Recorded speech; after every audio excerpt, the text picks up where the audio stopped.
Here's the punchline. I have to learn how to adjust myself to connect with you. We all make the big mistake of trying to fix other people. So far, I haven't found that to work, but I can fix me.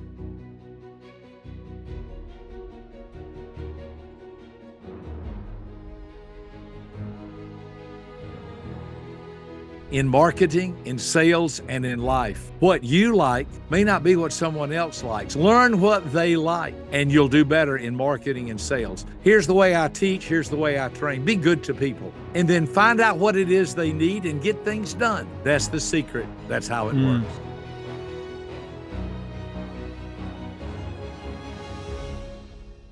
Hey, Chandler Bolt here, and joining me today is Dr. Robert Roem. He's a popular keynote speaker. He's the author of multiple books, including his book called Positive Personality Profiles.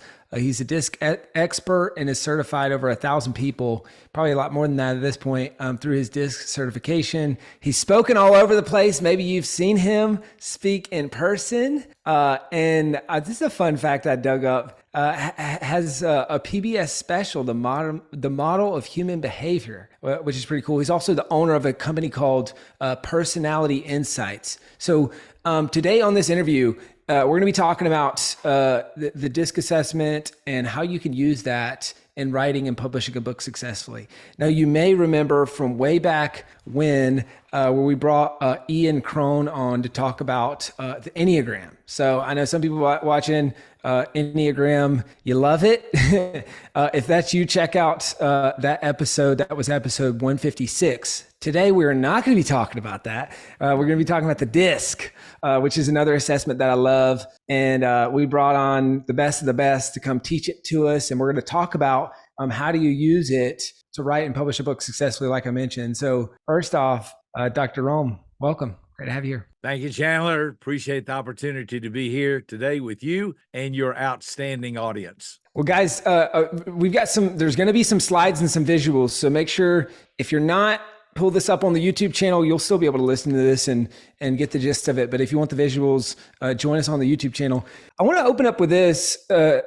What is the DISC assessment for people who don't know, and why are you so passionate about it? That's great. Thank you, Chandler. Well, the reason is because it's simple enough to understand and practical enough to apply. I promise anyone who's listening today or watching, in just a few minutes, their whole life will be transformed by actually understanding the DISC model of human behavior. It's a wellness model. The reason I like it in a nutshell, it doesn't tell you what's wrong with you. It tells you what's right with you. I've graduated from 5 different colleges. I have a PhD. I tell people that stands for piled higher and deeper. I've learned more and more about less and less till I finally learned everything about nothing. The truth of the matter is, most education is not very practical or usable. The number one complaint with college graduates is they graduated with a degree that they're not using. I like to use things that are practical, applicable, duplicatable, and usable. And so in just a few minutes, someone is going to understand 2 things. Number 1, how they themselves are wired. And number 2, how to read other people quickly.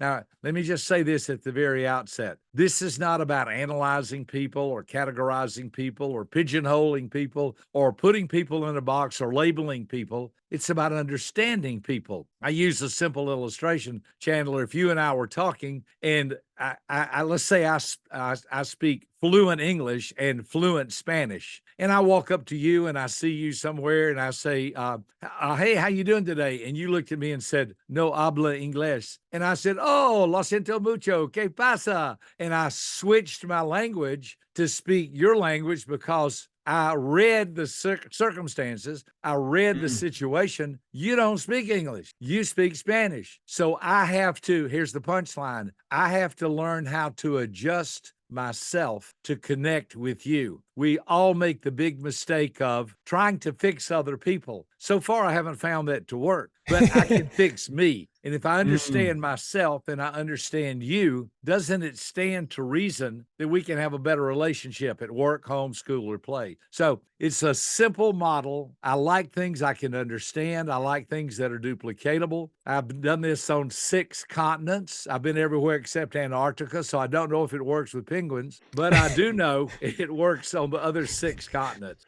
So I'm looking forward to sharing this with your audience today. Oh man, I'm so excited. Well, I want to break this into a couple parts and specifically using disc for writing and then separating it out for marketing.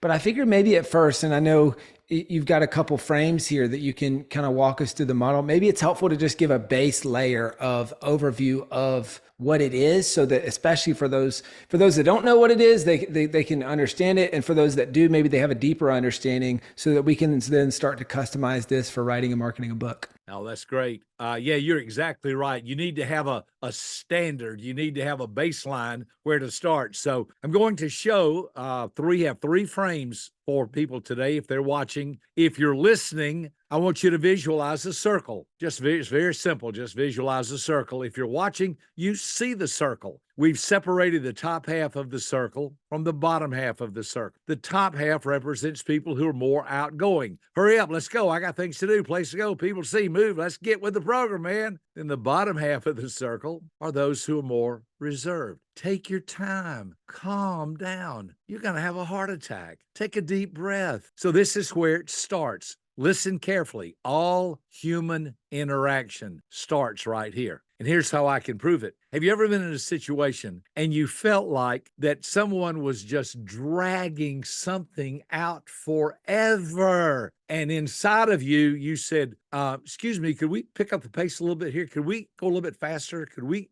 get this finished? However, sometimes you're in a situation where somebody's talking so fast and moving so quickly, you say, excuse me, could we slow down just a little bit? I feel like I'm getting lost. This is where we either connect or disconnect with another person. And this is easy to read. Like if I spend a little time with you, I can find out, are you more outgoing? Do you like, hurry up, let's go, get with the program. I can watch your behavior. I can listen to you talk. I can observe this. It's very easy to observe. I can also see if you're, take your time, slow down. I feel like you're going too fast. Your eyes will glaze over. You'll get real quiet. You'll feel overwhelmed. This is something we can read. So to start with, in all human interaction, if I know you're more outgoing, I need to remember, talk a little louder and a little faster because you have the attention span of a gnat. However, if you're more reserved, talk softer. My wife's more reserved. I cannot tell you how many times she's said to me, are you mad about something? Why are you yelling at me? And I'm thinking, I'm not yelling. I'm talking in my normal tone.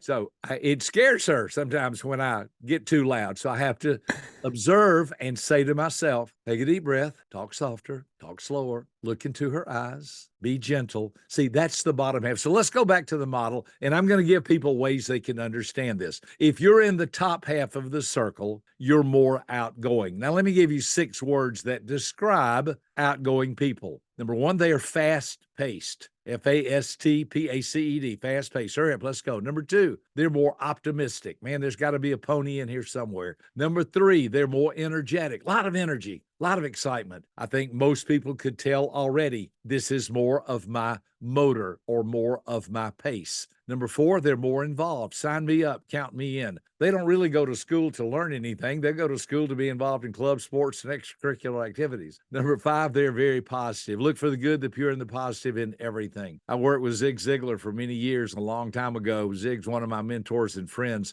And Zig used to say, man, always look for the positive. Go after Moby Dick in a rowboat and take the tartar sauce with you. Last word, they're enthusiastic. Now, all of those words represent people who are more outgoing, fast-paced, optimistic, energetic, involved, positive, and enthusiastic. Remember, again, this is your motor or your pace. If you're more outgoing, your motor sounds like run, run. That's your pace. Let's get with the program. However, if you're more reserved, let me give you 6 words that describe those types of individuals. They're slower paced. Calm down. Take a deep breath. We need to do this right. They're cautious. Let's measure twice and cut once. That way we won't have to glue it back together after you've destroyed it. Next, they're more concerned about things. Are you sure? Are you positive? Do you have reservation number? Do you have confirmation number? What time does it start? How many people are going to be there? Next, they're more reluctant. Not everything that shines is gold. Be careful. Is this legal? Can we do this? Next, they're more or better at critical thinking. When I was in graduate school, I got almost to an argument with my professor one day because I said, I don't like critical thinking. And I didn't understand what critical thinking was. I didn't understand at that time that critical thinking means be careful. He looked at me, he said, my professor said, you're getting critical thinking mixed up with cynical thinking. I thought, oh, you're right. See, critical thinking is what we do when we go to a doctor and they check our vital signs, or when your car is on the blink and you hook it up to a machine. It's like, what's wrong here? Let's find out the solution. That's critical thinking. And then the last one in our list, they're more discerning. This is why I want to be careful. I want to proofread this. Now, again, slower paced, cautious, concerned, reluctant, critical thinking, and discerning. Those words represent people who are more reserved. All right, so now it's time for a little quiz. Everyone who's watching or listening, if you had to choose between those two, and it may be 51%, 49%, you're not locked in for life. You can change your mind later on. But if you had to choose between those, do you think you're more outgoing or are you more reserved? Your outgoing motor would be run, run. Your reserve motor, if you get excited, you still are reserved. Now, Chandler, just asking you, but everybody listening today, make a choice. Make a choice. You can change your mind later on, and everybody has some of both of these from time to time. But I'm asking you, where are you more comfortable in being outgoing or being more reserved? How about it, Chandler? Which are you? Outgoing. Okay. Well, I knew that. I can see it in your face. I can see it in your smile. I can hear it in your words. Now, I want everybody who's listening today, take a position. You can change it later. Are you more outgoing or more reserved? Okay, Chandler chose outgoing. I would choose that for myself. Let's go to the second frame. On the second frame, we see the same circle, only we're dividing it vertically, that is from top to bottom. The first one we divided horizontally from side to side. Our second circle on the left side, we see the word task. These individuals are high-tech individuals. On the right side, we see the word people. These are high-touch individuals. Again, left side task, right side people. Left side, just the word task in and of itself. You should be thinking, all right, make a list, get things done, check it off, be efficient, hurry up.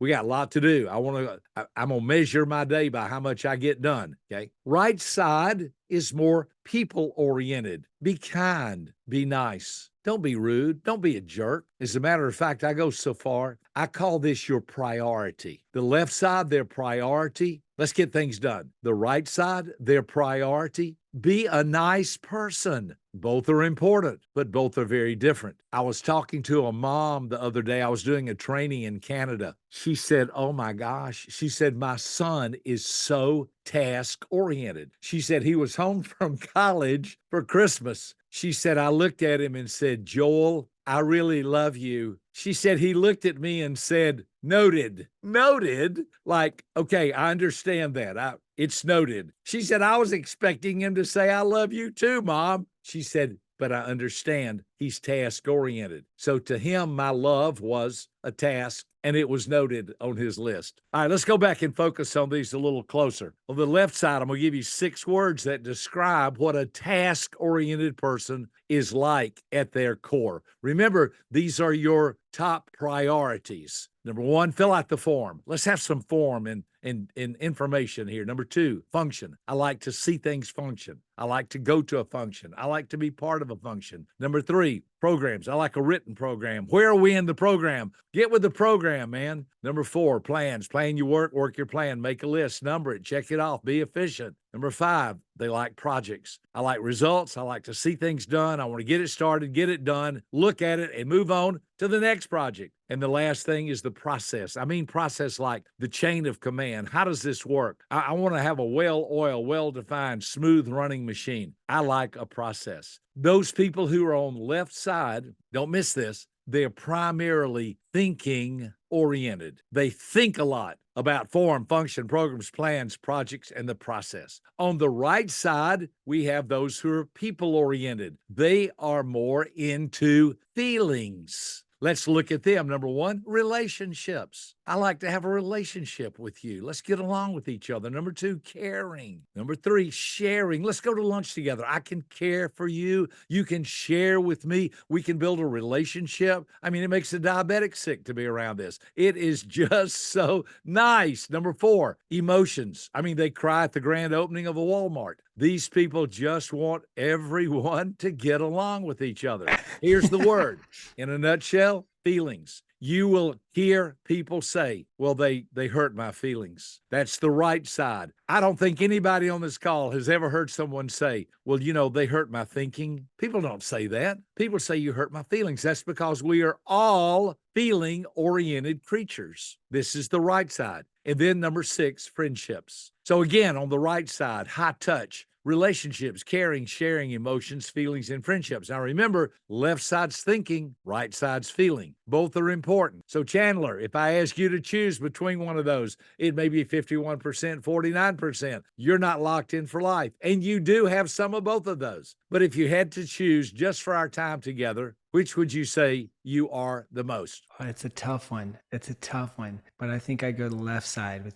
You said thinking, right? Yep. Yeah, I'd say good. thinking. I hope you're loving this episode so far. So if you're serious about writing and publishing your book, we would love to chat with you and help create a custom plan. All right. So all you need to do right now is go to selfpublishing.com/schedule. Schedule a 45-minute consultation with one of the experts on my team. All right. Let's implement what you're learning in this episode and let's see how we can help with your book. Go to selfpublishing.com/schedule. All right. Now, this is great because this will help us on our call. You're outgoing and task oriented. Okay. Yes, sir. I'm outgoing and people oriented. We're both outgoing, but we change a little bit ever so slightly when it comes to, remember the word, priority. It's our priority. This is the main thing. See, for you, the main thing at the end of the day, if we got everything done, but there might be a few people who maybe got their feelings hurt or feel left out, you would think, hey, we got the job done.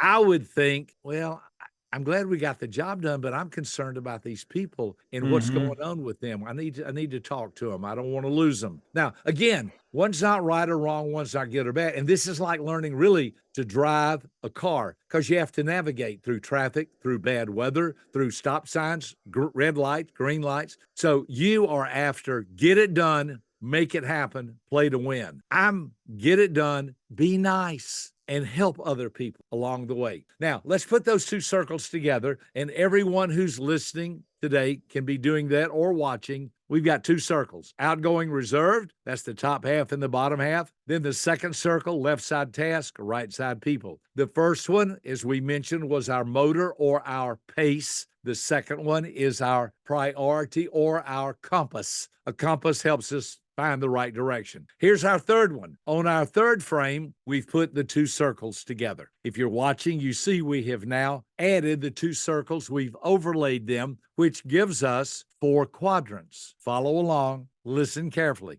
If you're outgoing, you're in the top half. If you're reserved, you're in the bottom half. If you're task-oriented, you're on the left. If you're people-oriented, you're on the right. Then we've added the 4 letters D-I-S-C in clockwise order. So if you're listening, D is in the upper left, I is in the upper right, S is in the lower right, clockwise order, and C is in the lower left. So it goes D-I-S-C in clockwise order from 10 o'clock to 2 o'clock to 4 o'clock to 8 o'clock. D-I-S-C. Then if you're watching or listening, let me give you, this is why it's called the DISC model. If you're outgoing and task-oriented, here are your D words: dominant, direct, demanding, decisive, determined, doer. If you'll notice, all those words begin with the letter D. And that's the way to remember it. Now, for the sake of time and the sake of learning, just remember the first word, dominant. Be a leader, be a follower, get out of my way. I got things to do, place to go, people to see, move, hurry up. That's the dominant style. In clockwise order, outgoing and people-oriented. That's the I type. What does I stand for? Inspiring, influencing, impressionable, interactive, impressive, and interested in people. That's the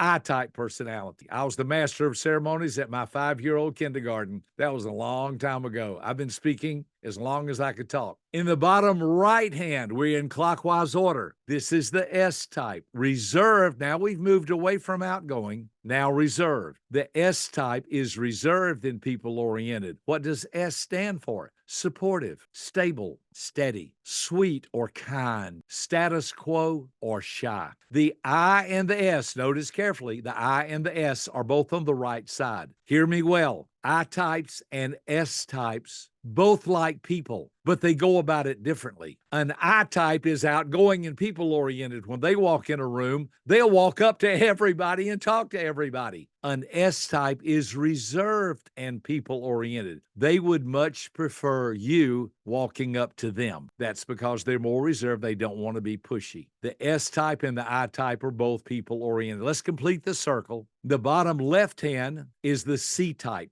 The C type stands for cautious, calculating, competent, conscientious, contemplative, and careful. All those start with the letter C. Again, D-I-S-C is because the words start with those particular letters. And I went through the whole dictionary finding positive, upbeat, encouraging words. You'll notice there's nothing negative on here. There's nothing that this is a wellness model. I don't want to know what's wrong with you. I want to know what's right with you. The C type's cautious. That's why they go into fields like medicine or law or aviation or science. School was primarily designed for the C-type personality. School was not designed for D's and I's. Now, they can do it. They like sports and business and entrepreneurship and a whole lot of other things. C's and S's do much better in school. Most D's and I's have been inappropriately labeled ADD, ADHD, some kind of learning disability. Actually, they're really, really smart people. They just have a hard time being put in a straitjacket of sit in your seat, don't talk, raise your hand,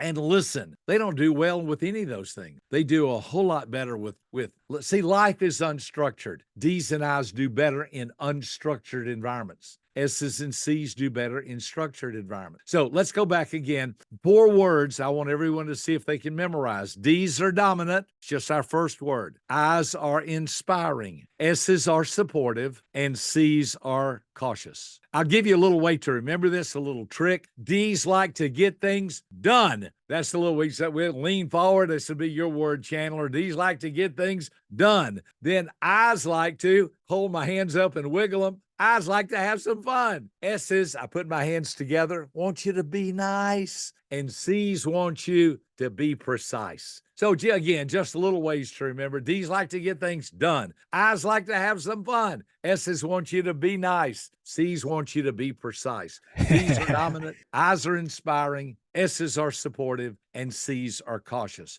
Now, that's the model. Now, we let everyone who's listening today make a choice. This is the most important thing I've said on the whole podcast interview. Everybody has some of all 4 of these to a greater or lesser degree. When you take an actual profile assessment, you can find out exactly what you are. Like I'm an IDSC. That's the way I flow. I's first, D's second, S is third, and C is last. We train people how to understand yourself. We train people in professions that you're best suited for. We train couples how to be married happily. I got the best marriage of anybody I know. My wife and I are crazy about each other. It's because we understand each other.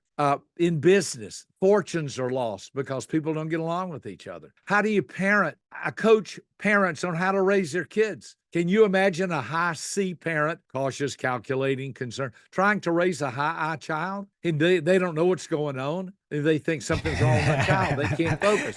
Listen, your child's going to grow up to have a show. And when their show comes to town, you're going to want tickets. And it's so fascinating. So as you can tell, That's I awesome. love this stuff, but we Yeah, need to move on and talk that's about how great. this relates to publishing. Yeah, this is amazing. Drop the mic on that. I think this is a good framework. It's funny you mentioned the people and task, because when I tested, I think I was like on the test that I took like a 99I and a 99D. So high D, high I. And I have this literally, it's so funny. I have this sign on my desk. And for people watching on the YouTube channel, you can see this. It says people first, because it's a reminder for me when I get into task orientation mode that, hey, the people make the place doesn't make the people. And if we're not putting the people first, we're not moving this thing forward, and we're just not doing it in the right way, right?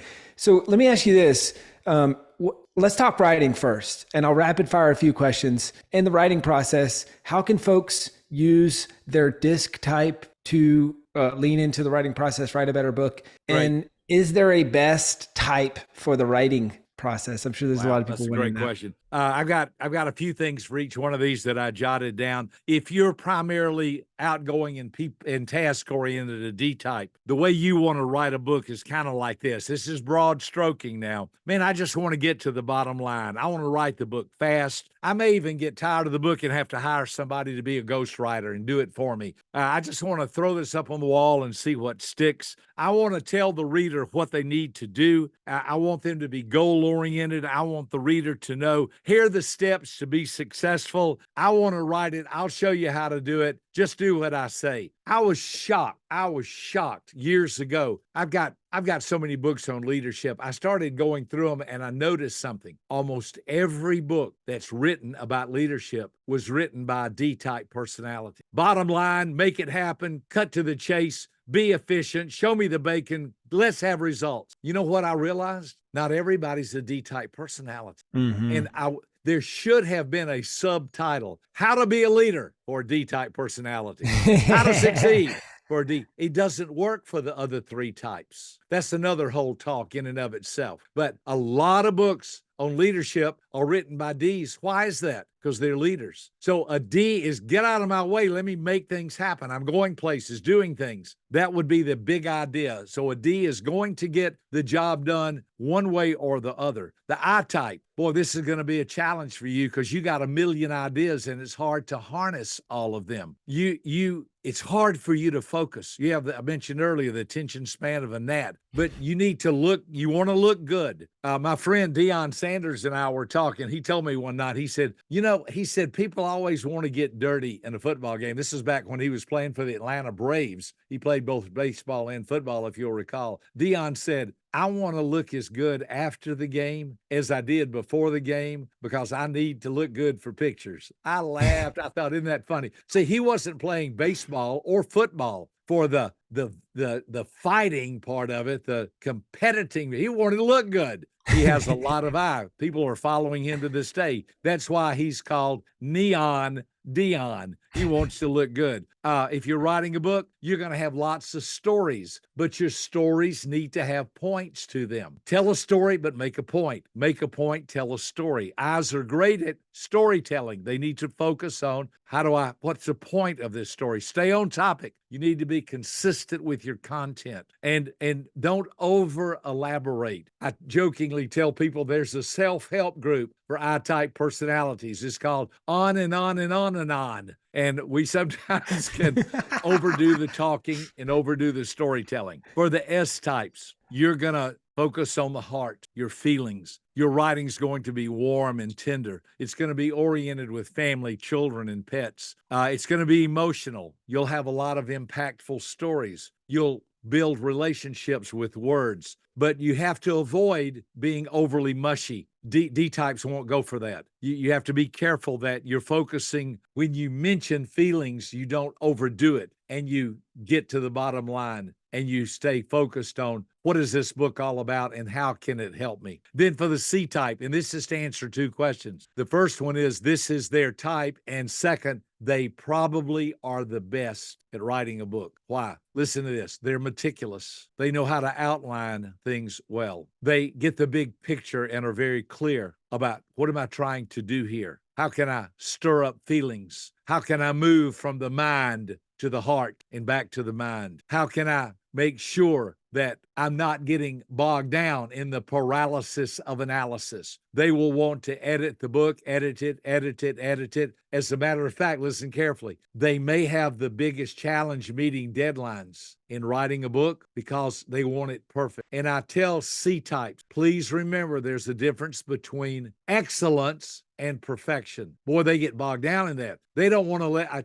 I was a school principal many, many years ago. I talked to a girl. This is how I learned it. Her name was Pam Duffy. I was talking, her algebra teacher said, you might want to, I saw her at lunch. The teacher said, you might want to have a talk with Pam. She's a good student. She didn't turn in her homework today. I saw Pam. I said, Pam, just curious. I was talking to your algebra teacher. I said, why didn't you turn in your homework? She said, I'll never forget this. She said, well, there were 10 problems and I couldn't get the last one. I could only get the first 9. And I really didn't want to turn in an incomplete paper. Chandler, I had to work to keep my face straight because I was thinking, man, if I did one, I'd turn it in and think you ought to give me some extra credit or something.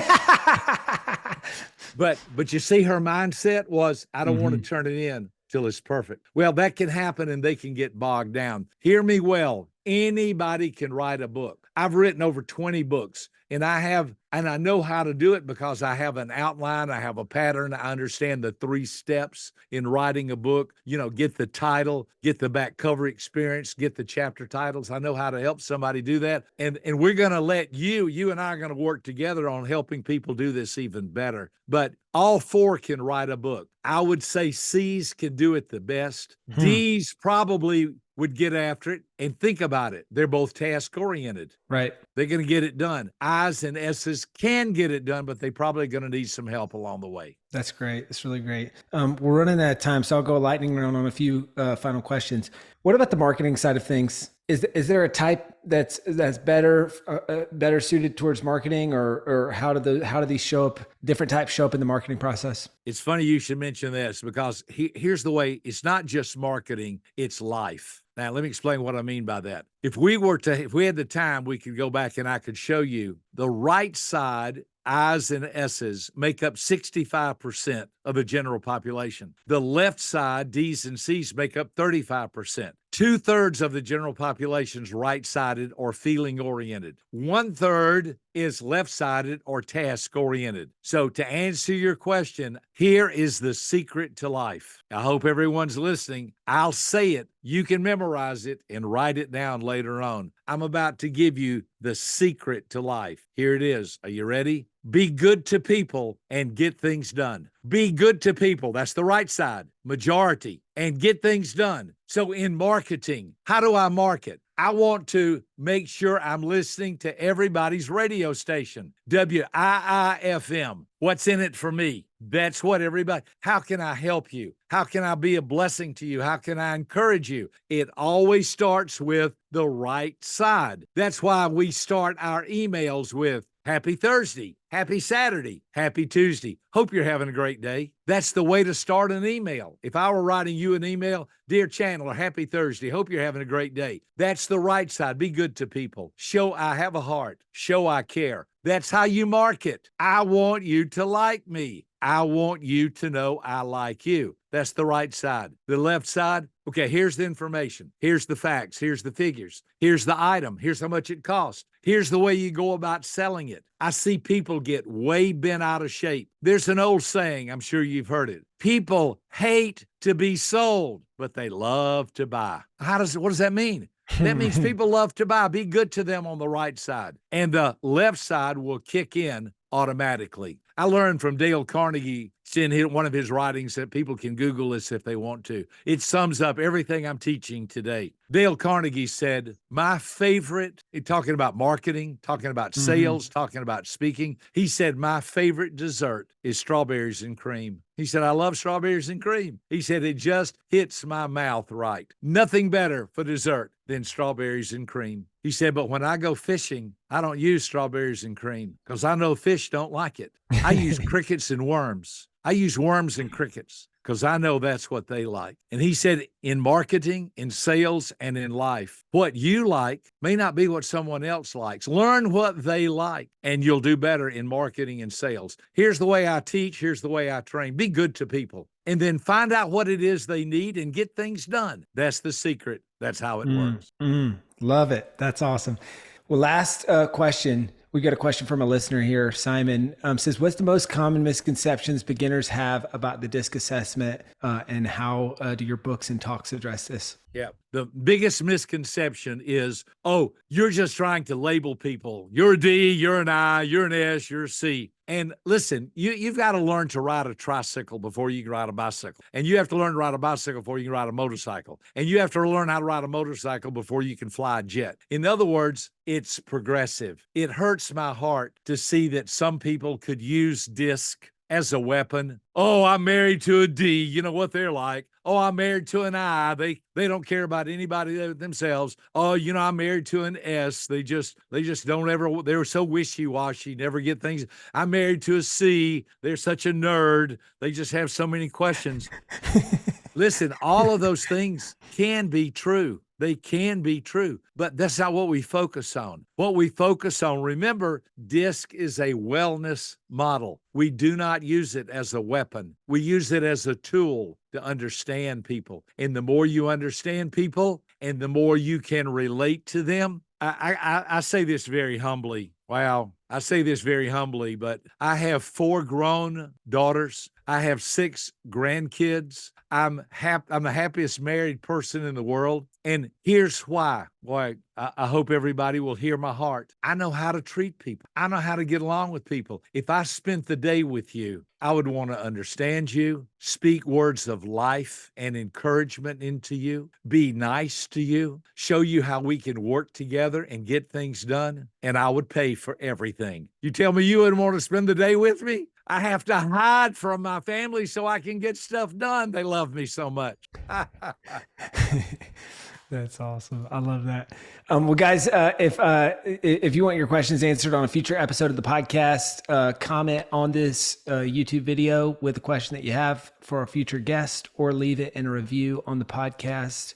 Dr. Rohm, last question. Where can people go to? I'm assuming you have an assessment that people can take for people who are like, man, I think I might know, but like I really would love to know. So where can people go to take the assessment, find out more about your company, working with you guys, all that good stuff? Great. Actually, we have 4 different websites. The first one, to answer your question, discoveryreport.com. Discovery, DISCOVERY, discoveryreport.com. They can take an assessment, find out their specific. We have them for adults. We have them for teenagers, so they can find their best vocation. We have them for children. It just breaks my heart that, listen, parenting comes with no instructions. Well, they do now, because we offer instructions specifically. I've written books on how do you raise or how do you train a D-type child, an I, an S, and a C. We have a series called 4 Pals. It's the 4 Pals series for parents, learning how to raise their children correctly and helping them. The second one would be personalityinsights.com. That's the name of the company. And the personalityinsights.com. Third one, robertrohm.com. That's me, ROBERTROHM.com. A lot of information about me there. And the fourth one, personalityservice.com. Personality Service teaches people can white label. Like, for instance, if someone had an organization, and we do this for tons of companies, they want everybody in their organization to take an assessment, but they don't want it to look like some outside vendor is doing that. So they can white label, use our report. We have so many companies I'm not allowed to mention, but many, many, many companies use our report, but they white labeled it under their logo, their name, their information. The logos, that was the word I was looking for. And it looks just like their company report. And here's the great news. And it is such a good story. The vice president of my company is Patrick Pettibon. Patrick told me when we were putting this together over the last 20 years, Patrick said, in the corporate world, when reports come out, nobody wants anybody to read it because it may have something really derogatory in it. All of our reports are so good that if you got your report, you would say, I want everybody in the office to read this. In other words, it doesn't tell you what's wrong with you. It tells you what's right with you. Employers use these because instead of working with the employee one-on-one, they can go to the report and say, now your report seems to indicate this about you. Let's talk about how that can be more effective here. And since it's a strength, how can we use it here at work? They're designed to help people to be more successful, have a better life, achieve more, less stress, more productivity, and to have a better life. I love it. That's awesome. Well, this has been amazing, Dr. Rohm. Thank you so much, guys. You got 4 great resources to check out. The first one being discoveryreport.com to take the assessment, find out more, learn more, all that good stuff. If we can help you with your book in any way, book a call with the team, selfpublishing.com/talk. If you want to continue this conversation, talk about how to use your disc type to write a better book, or if we can just help in any way, book a call with the team. We'd love to help. Dr. Rohm, this is fun, man. This is so fun. You're a wealth of knowledge and stories and humor and just depth on this subject. So thank you so much for being here.